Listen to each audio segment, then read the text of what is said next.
구약성경 191쪽에 있습니다. 사도행전 3장 1절에서 16절 말씀입니다.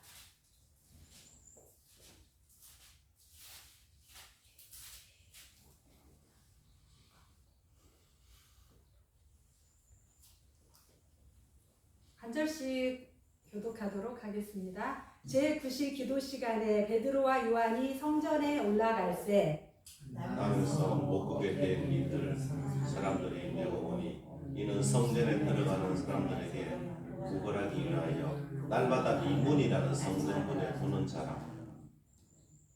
그가 베드로와 요한이 성전에 들어가려 함을 보고 구걸하거늘 베드로가 요한과 더불어 주목하여 이르되 우리를 보라 하니 그가 그들에게서 무엇을 얻을까 하여 바라보거늘 베드로가 이르되 은과 금은 내게 없거니와 내게 있는 이것을 내게 주노니 나사렛 예수 그리스도의 이름으로 일어나 걸으라 하고 오른손을 잡아 일으키니 발과 발목이 곧 힘을 얻고 뛰어서서 걸으며 그들과 함께 성전으로 들어가면서 걷기도 하고 뛰기도 하며 하나님을 찬송하니 모든 백성이 그 걷는 것과 하나님을 찬송함을 보고 그가 본래 성전 입문에 앉아 구걸하던 사람인 줄 알고 그에게 일어나는 일로 인하여 심히 놀랍게 여기며 놀라니라. 나은 사람이 베드로와 요한을 붙잡으니 모든 백성이 크게 놀라며 달려나아가 솔로몬의 행각이라 불리우는 행각에 모이거늘 베드로가 이것을 보고 백성에게 말하되 이스라엘 사람들아 이 일을 왜 놀랍게 여기느냐 우리 개인의 권능과 경건으로 이 사람을 걷게 한 것처럼 왜 우리를 주목하느냐. 아브라함과 이삭과 야곱의 하나님 곧 우리 조상의 하나님이 그의 종 예수를 영화롭게 하셨느니라. 너희가 그를 넘겨주고 빌라도가 놓아주기로 결의한 것을 너희가 그 앞에서 거부하였으니 너희가 거룩하고 의로운 일을 거부하고 도리어 살인한 사람들을 놓아주지를 하여 생명의 주를 죽였도다. 그러나 하나님이 죽은 자 가운데서 그를 살리셨으니 우리가 이 일의 증인이라. 그 이름을 믿음으로 그 이름이 너희가 보고 아는 이 사람을 승하게 하였나니 예수로 말미암아 난 믿음이 너희 모든 사람 앞에서 이같이 완전히 낫게 하였느니라. 아멘. 네, 오늘 복음서를 쭉 이어서 교회에 또 이렇게 성령 강림절 절기를 따라 설교하고 있는데 오늘은 사도행전 3장 나사렛 예수의 이름으로 이렇게 제목을 정했습니다. 본문에 있는 말씀입니다.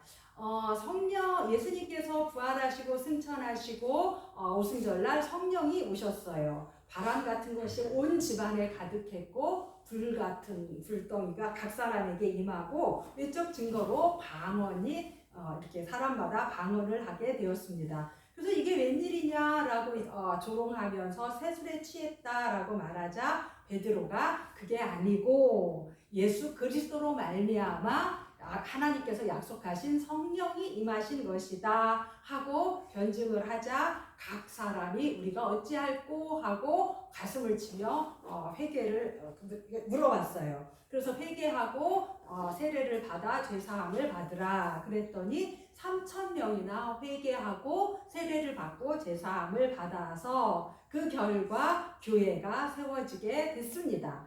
이 교회가 세워져서 사도의 가르침을 받는 이 교회의 공동체였고 서로 교제하고 떡을 떼는 성찬이 있는 공동체였고 기도에 힘쓰는 공동체였습니다. 그래서 이 교회를 처음 세워졌다 그래서 처음 교회 초대 교회라고 하고 예루살렘에 세워졌기 때문에 예루살렘 교회라고도 하는데 이 처음 교회는 사람마다 두려워하게 됐다.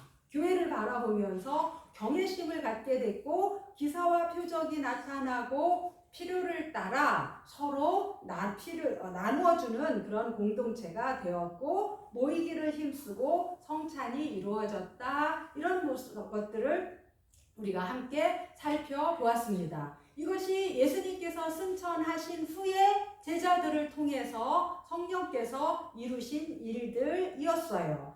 자, 그래서 우리가 교회 원형으로 돌아가자. 그들은 하나님을 찬미 안으로 찬미했을 뿐만 아니라 밖에서는 사람들에게 칭송을 받았고, 그래서 구원받는 사람이 날마다 더해졌다 하는 걸 살펴보았지요. 자, 이렇게 교회가 정말 아름다운 교회로 이렇게 세워졌는데, 그런데 이제 그 다음에 교회 안에서 있던 사건이 이 자신들이 모여져 있는 이 공동체에서 있었던 사건이 바깥으로는 어떤 일들이 또 드러나지게 됐는지를 살펴볼 수 있는 아주 중요한 사건이 벌어졌습니다. 제9시 기도 시간에 그랬는데 이스라엘은 우리나라 시간에다가 더하기 6을 해야 됩니다. 그러니까 오후 3시쯤에 이 사람들은요 아직 유대인이잖아요. 교회가 세워졌는데 지금 유대인하고 분리가 안 돼 있는 이런 상황이에요. 이들은 시간마다 하루에 3번, 4번 정해놓고 성전에 올라가서 기도하는 시간이 있었어요. 오늘날 이슬람들도 어떻습니까? 나팔을 불면 기도하는 시간이 딱 정해져 있고 그렇잖아요. 그래서 제9시 기도 시간이 됐어요. 그래서 베드로와 요한 두 사람이 예루살렘 성전에 올라갔습니다. 갔는데요, 거기서 나면서 못 걷게 된 이를 사람들이 메고 오니 이는 성전에 들어가는 사람들에게 구걸하기 위하여 날마다 미문이라는 성전문에 두는 자라 그랬습니다. 이렇게 예루살렘 성전이 있었는데 요 모양입니다. 우리 교회 같으면 이렇게 교회 건물만 하나 있는데 예루살렘 성전은 여기가 예루살렘 성전이에요. 그런데 그 주변에 이렇게 그 테두리를 굉장히 크게 쌓았습니다. 그래서 여기로 들어가서 요 문을 거쳐서 성전으로 들어가게 되는데 여기 문이 굉장히 아름다웠대요. 그래서 아름다운 문이다. 그래서 우리 할아버지들이 이름을 뭐라고 번역을 하셨어요? 미문이라고 번역을 했어요. 그래서 현대어 성경이나 뭐 다른 표준세 번역 보면 아름다운 문 이렇게도 표현이 되어 있어요. 이 문이 굉장히 아름다웠대요. 그래서 요 문 이렇게 성전에 올라가서 이제 이쪽에 있다가 이렇게 올라가가지고 가서 성전에 올라갔더니 여기에 나면서부터 다리가 불편한 사람이 있었어요. 이 다리 불구자는 예배하는 게 목적이 아니라 여기 딱 요 앞에 요 안에 들어갈 생각은 없고 요 앞에 딱 앉아 있으면서 들어오는 사람들에게 구걸이나 하는 게 목적이었습니다. 베드로와 요한이 늘 여기를 올라갔는데 그날 딱 눈에 띄었고 이 앉아 있는 사람도 이 다리 불구자도 베드로와 요한을 바라보면서 어떻게 했느냐? 자기에게 구걸해 주기를 바라고 있었습니다. 그런데 베드로와 요한이 성전에 들어가려 하는 걸 보고 한 푼 줍쇼 당연히 이렇게 했겠죠. 근데 한 푼 달라고 하는 이 다리 불구자에게 베드로가 요한과 더불어 주목하여 보더니 우리를 봐라 이렇게 얘기를 했어요. 그냥 이렇게 누워서 한 푼 줍쇼 그러면 아마 이 사람은 다리만 쳐다봤을 거예요. 일어나서 눈을 맞출 안 되잖아요. 그러니까 다리만 다리나 신발만 쳐다보고 한 푼 줍쇼 했을 텐데 우리를 보십시오 하니까 고개를 뻑 들어서 이렇게 봤을 거 아니에요. 뭐 대단한 걸 주려고 그러나 하고 무엇을 얻을까 하여 딱 얼굴을 바라봤더니 베드로가 이렇게 말하는 거예요. 은과 금은 내게 없거니와. 이 사람이 원하는 건 은과 금이에요. 내게 은과 금은 없는데 내게 있는 이것을 내게 주노니 내게 있는 게 뭐예요?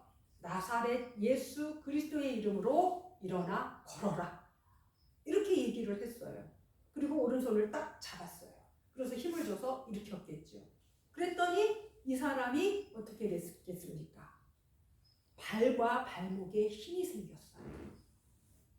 그래서 딱 잡아서 일으키니까 발과 발목에 힘이 생겨서 점점 일어났어요. 일어나더니 나면서부터니까 걷는 걸 해봤겠습니까? 그런데 일어났으니까 걸었겠죠. 이 오른손을 붙잡고 있는 힘에 의지해서 걸었겠죠. 그랬더니 걸어져요. 베드로가 손을 놨는데도 걸어져요. 자긴 태어나서 처음이에요. 그래서 걸으니까 걸어지니까 너무 좋아서 뛰어봤어요. 다른 사람처럼 뛰어봤더니 뛰어져요. 그래서 야, 이건 사람이 할 수 있는 일이 아니에요.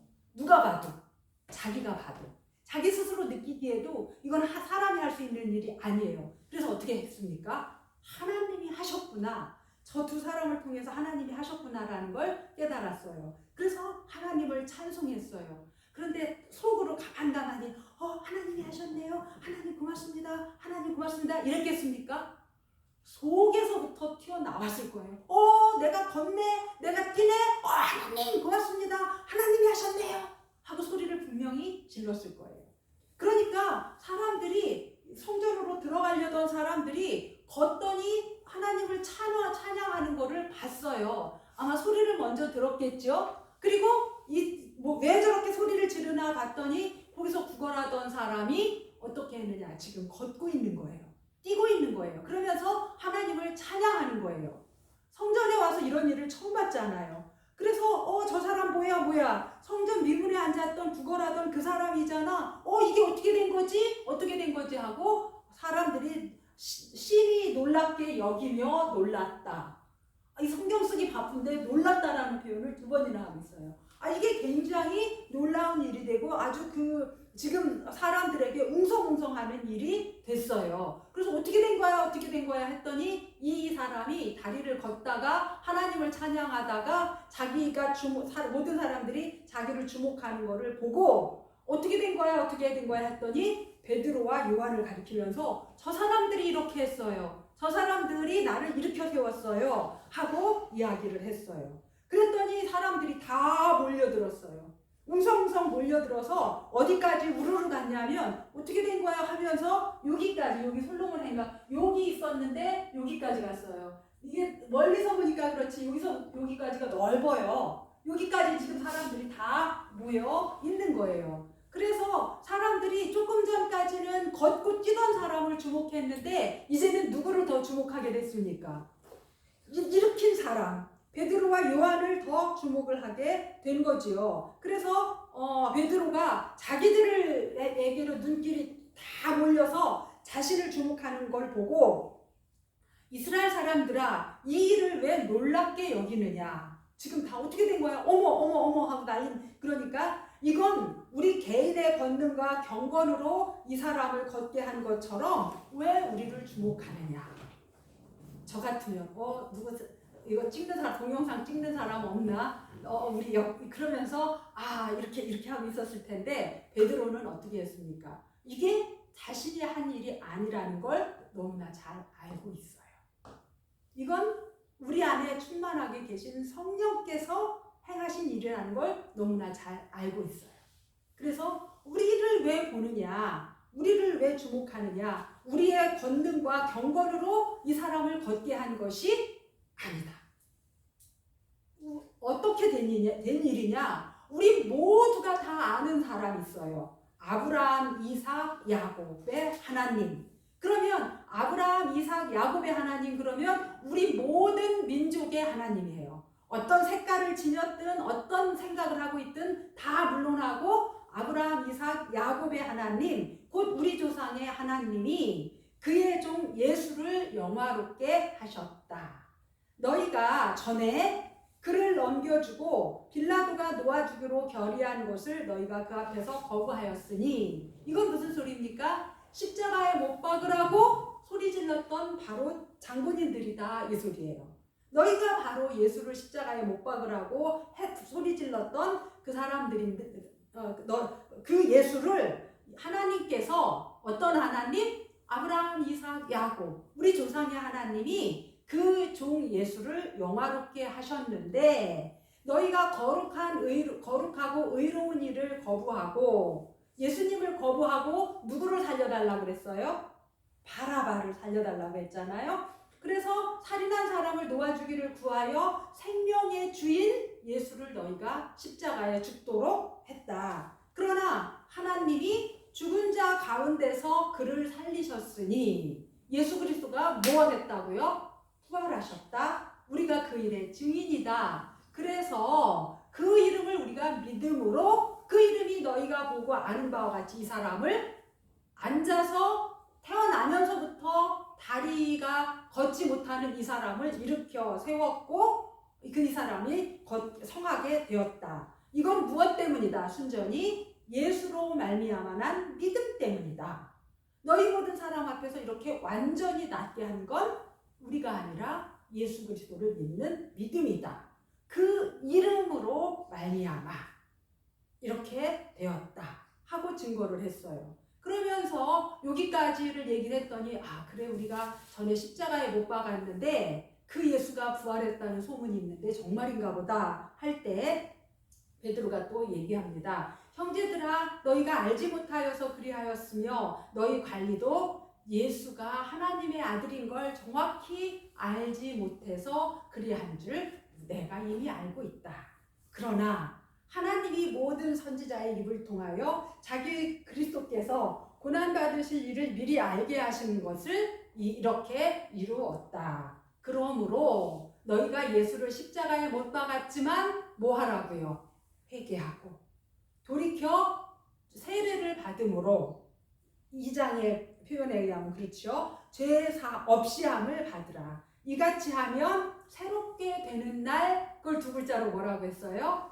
구원 받는 날이 주 앞으로부터 이를 것이요 또 주께서 너희를 위하여 예정하신 예수 그리스도 곧 예수를 보내시리니 예수님이 뭐 하신다고 그랬으니까요. 승천하시면서 다시 오신다고 그랬잖아요. 그분 다시 하나님이 보내주실 것인데 하나님이 영원 전부터 거룩한 선지자들의 입을 통하여 말씀하신 바 만물을 회복할 때까지는 마땅히 하늘이 그를 받아두리라. 근데 예수님이 금방 오는 게 아니라 만물이 다 회복할 때까지 예수님은 하늘에 계실 예정이다.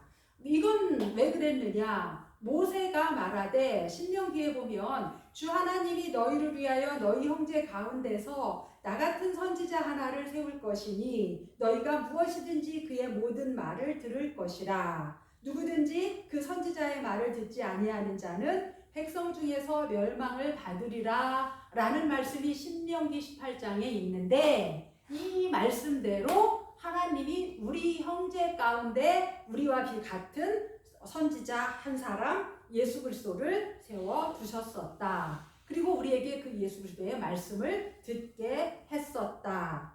예수 그리스도의 말씀을 듣지 않으면 어떻게 된다고요? 멸망이다.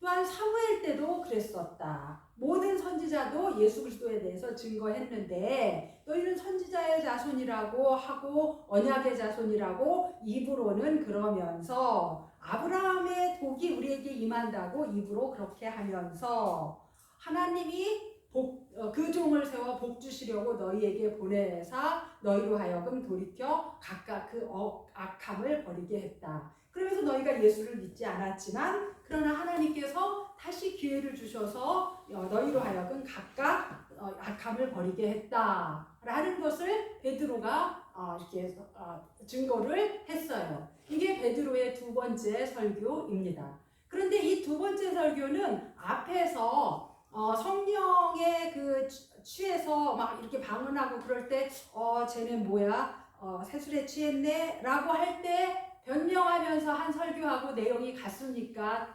전혀 다른 얘기입니까? 큰 틀에서는 똑같은 얘기를 하고 있어요. 이 앞에서도 선지자 요엘이나 다윗을 통해서 예언된 말씀이 예수 그리스도를 통해서 이루어졌다 하는 것을 얘기했다면 지금도 모세나 사무엘이나 또 여러 선지자들을 통해서 한 그 말씀이 우리 안에 이루어졌다 하는 걸 베드로가 말씀하고 있습니다. 이것은요 베드로가 준비를 하고 이렇게 설교를 해야지 하고 준비하고 올라간 거였을까요? 아니면 사람들이 모여 있을 때 자기 안에 있는 말씀이 성령을 통해서 입으로 나온 걸까요? 성령을 통해서 나온 거지요. 그러니까 베드로에게 꽉 차 있던 하나님의 말씀이 성령으로 가득하게 되니까 이러할 때 이렇게 거침없이 이 설교가 흘러나오게 되었습니다. 그래서 어떤 분이 표현하기를 베드로가 설교한 게 아니라 성령이 설교하셨다. 이렇게까지 표현하는 거를 제가 읽어본 적이 있습니다. 베드로가 이렇게 설명을 했어요. 베드로 참 잘했지요. 그러면 사람들이 어찌할꼬 하면서 가슴을 치고 회개하고 하나님 앞에 돌아와야 되잖아요. 그런데 어떻게 됐느냐? 이 두 사람이 잡혀가게 됩니다. 그리고 고난을 당하게 됩니다. 어디에서요? 사도행전 4장에서요. 고난을 당하게 되는데 잡혀가서 그 사람들 앞에서도 또 베드로는 뭐 합니까? 아이고 앞으로 절대 안 할게요가 아니라 우리가 본 게 예수 그리스도가 부활하신 거예요. 그분이 알고 보니 하나님이 약속하신 선지자였고 우리 모두가 기다렸던 우리의 구원주였어요. 그걸 얘기 안 할 수가 있어야죠. 그래서 우리는 부활의 증인이고 예수 그리스도 그분은 하나님의 아들로서 우리가 기다리던 이 그리스도였다라는 걸 또 설교하게 되는 것입니다. 이렇게 해서 이 둘은 고난을 받게 되어집니다. 그래서 이 모습을 가만히 살펴보니까 뭐하고 똑같느냐면 예수님이 하셨던 모습을 제자들이 따라서 하고 있어요. 그래서 제가 예수님 사역을 재현하는 제자들이라고 했습니다. 왜 텔레비전에서도 어디 보면 재현 배우라고 하잖아요. 그러는 것처럼 이 제자들은요 예수님이 하셨던 일을 그대로 행하고 있는데 여러분도 눈치를 채셨겠지만 잘 살펴보십시오. 예수님이 3년 동안 공생애를 하면서 많은 기사와 표적을 행하셨어요. 그렇죠? 안진뱅이를 일으키기도 하고요. 똑같은 일을 하시기도 하고요. 그 다음에 죽은 자까지 살리기도 하고 오병이어처럼 5,000명이나 되는 사람들을 먹이기도 하고 이런 많은 기사와 표적을 행하셔서 본인이 메시아인 것을 보여주셨어요. 이렇게 기적을 한 건 예수님 자신이 뭐 유명세를 타기 위하거나 예수님 자신을 드러내기 위한 것이 아니라 예수님 자신이 바로 하나님이 약속한 그 그리스도라는 것을 보여주는 하나의 사인으로 그런 일들을 행하셨어요. 그런데 어떻게 했느냐? 이제는 제자들이 예수님을 대신해서 이렇게 다리 불구자를 일으키는 한 번이라도 걸어봤어야 이게 병으로 그런 거라고 하지. 이 사람은 나면서부터 그랬잖아요. 그러니까 누구도 나면서부터 그런 건데 지금 어른이 된 지금 누구도 손을 써서 고칠 수 있는 상황이 됐습니까? 아닌데 붙잡아서 일으켰잖아요. 기적과 기사와 표적을 행했는데 이건 뭐를 증거하기 위한 거냐면 어디까지나 예수 그리스도의 이름을 믿으면 예수님이 하던 일을 똑같이 할 수 있다는 것을 보여주는 것이었어요. 왜? 예수님 그분은 우리 모두의 구원자라는 사인이었어요.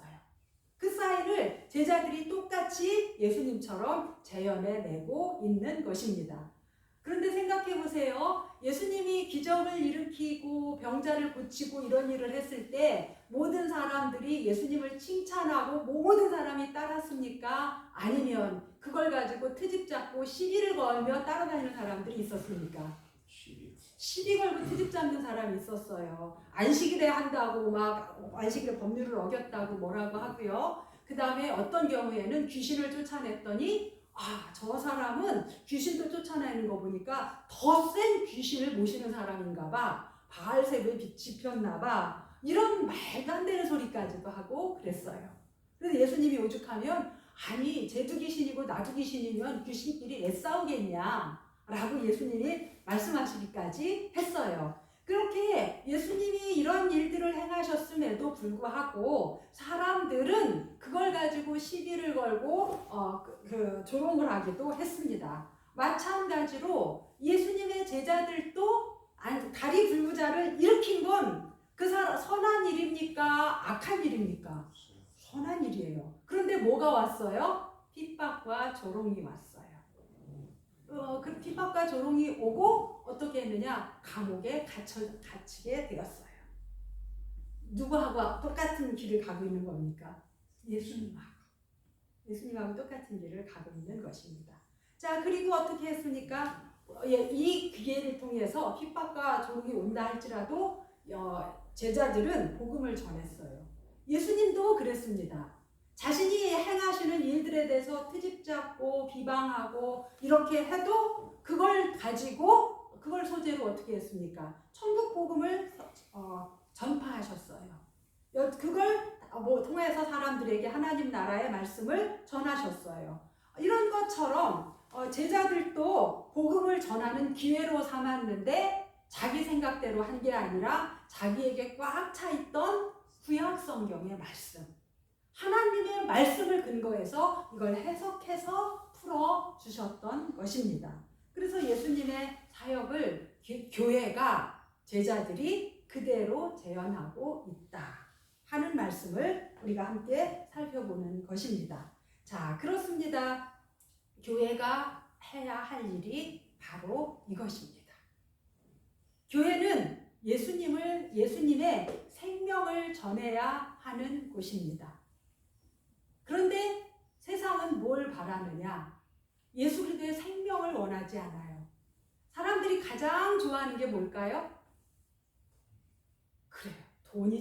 돈을 제일 좋아합니다.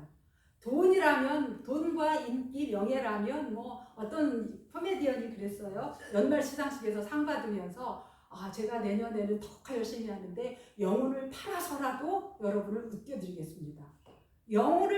인기를 얻을 수만 있다면 영혼을 팔 각오까지 되어 있다고 할 만큼 돈과 인기, 명예에 사람들은 열광을 합니다. 지금 이 다리불구자도 나면서부터 다리불구자였어요. 그래서 뭘 말했어요? 한 푼 줍시오. 돈을 말했어요. 그런데 베드로와 요한이 준 것은 내게 은이나 금은 없다. 그러나 내게 있는 걸 주겠다. 내게 있는 게 뭐예요? 나사렛 예수의 이름이었어요. 나사렛 예수의 이름을 주겠다.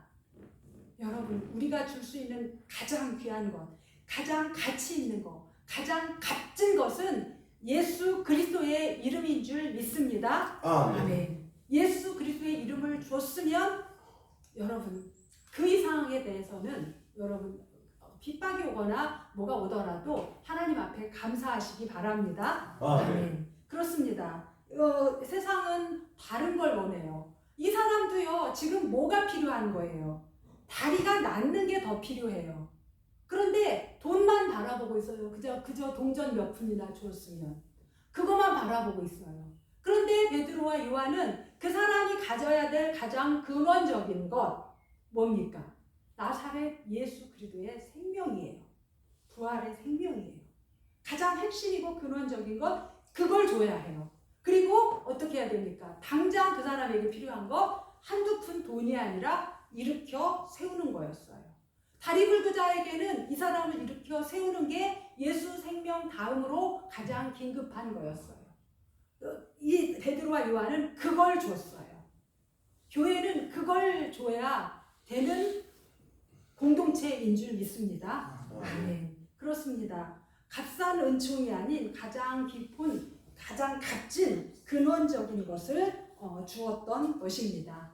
여러분, 자녀들에게 재산 물려주려고 하지 마십시오.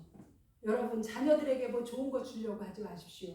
그 다 인지상정이죠. 그렇게 하고 싶죠. 저희 엄마가 92세인데도요, 지금도 당신 아껴서 자식들 뭐 주고 싶어 하셔요. 인지상정이에요. 그러나 그것보다 더 중요한 게 뭡니까? 예수 그리스도의 생명입니다. 자녀들이 예수 그리스도의 생명으로 혼자 살아갈 수 있는지 점검하시고 예수 그리스도의 생명을 누리며 살아가도록 그거 하나만큼은 포기하지 마시기 바랍니다. 아멘. 그렇습니다. 은금이 아니에요. 당장 일어나는 게 아니었어요. 예수 그리스도의 생명이었습니다. 이래서 온 사람들이 다 놀랐어요. 놀랐어요. 그런데 절대로 영광을 자신이 받는 게 아니라 예수 그리스도에게 돌렸습니다. 오늘날도 치유사역이 일어납니다. 그런데 치유사역을 통해서 돈을 받거나 자신이 영광 받으면 어떻게 되는 겁니까? 사이비요 가짜입니다. 누구만 영광 받으셔야 됩니까? 그 일을 행하신 분이 영광을 받으셔야죠. 자, 교회가 할 일 두 번째. 자, 내 안에 예수 그리스도의 생명이 있으십니까? 예. 예수 그리스도의 생명이 내 안에 있으십니까? 예. 성령의 충만함을 구하십시오. 성령이 내 안에 있지 않으면 예수 그리스도를 내가 주라고 고백할 수 없습니다. 그러면 여러분 안에 성령이 계십니다. 그러나 그 성령이 충만해지도록 기도하십시오. 내가 내 마음대로 사는 게 아니라 성령께서 나를 이끌어 가시도록 성령에 의해서 내가 살아가고 움직이도록 성령의 충만함을 구하십시오. 그게 교회의 힘이고 성도의 힘입니다. 행복한 교회의 힘이지만 행복한 교회는 건물이 아니잖아요. 한 사람 한 사람이 교회시잖아요. 성령의 충만함을 구하십시오. 베드로와 요한이 성령에 충만했더니 이런 이적도 행하고 영광을 자신들이 받는 게 아니라 하나님께 올려 드렸습니다. 세 번째, 무엇도 당하느냐? 핍박과 조롱도 당합니다. 옛날에는 자화하다가 옥에 가두기도 하고 옛날에는 예수를 믿는다라는 것 때문에 총 맞아 죽기도 하고 그랬습니다. 우리나라 민족이 그랬어요. 일제시대 또 그 6.25 전쟁을 지나면서 그런 일들이 있어요. 그런데 지금은 복음을 전하는 것 때문에 뭐 총 맞아 죽거나 뭐 이렇게 그러지는 않습니다. 그러나 핍박과 조롱은 당할 수 있습니다. 당연한 겁니까? 절대 그러면 안 되는 겁니까? 당연한 겁니다. 제자들이 그랬어요. 제자들보다 더 먼저 누가 그랬습니까? 예수님이 그랬어요. 예수님이 그랬습니다. 그래서 이렇게 할 수도 있다. 이렇게 되는 게 당연하다. 이게 교회의 역사이고 교회가 해야 할 일인 것입니다. 그래서 이런 일들이 있더라도 내 안에 예수 그리스도가 있습니까? 나사렛 예수가 있습니까? 그 이름을 주어야 하는 겁니다. 예수의 이름을 줍시다. 아멘. 이게 교회가 가야 될 일이고요. 그게 제자의 삶인 것입니다. 그래서 우리 모두가 제자의 삶을 지금 우리는 예수님 승천하시고 다시 오시기까지 이 기간을 살아가고 있어요. 베드로와 요한이 그런 일을 했다면 여전히 바톤을 이어받아서 우리가 해야 되고 우리 다음 세대에게 넘겨줘야 합니다. 이 제자의 길을 끝까지 나아가며 승리합시다. 아멘. 같이 찬양하겠습니다. 베드로와